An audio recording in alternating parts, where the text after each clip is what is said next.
সনাতন ধর্ম অনুসারে সপ্তাহের প্রতিটি দিনেরই কোনো না কোনো বিশেষ তাৎপর্য রয়েছে। হিন্দু ধর্ম অনুসারে সপ্তাহের এক একটি দিন এক একজন দেবতার উদ্দেশ্যে নিবেদিত। তেমনি বুধবার গণেশ পুজোর দিন।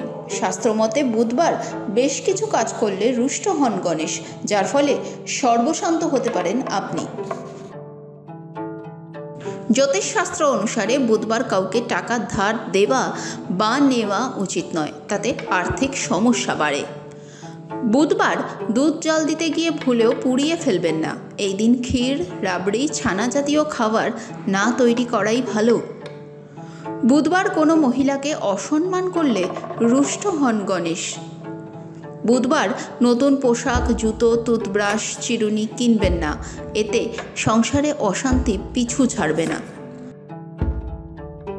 পশ্চিম দিকে ভ্রমণ করা থেকে বিরত থাকুন। এই দিন পশ্চিম দিকে গমন করাকে অশুভ বলে মনে করা হয়।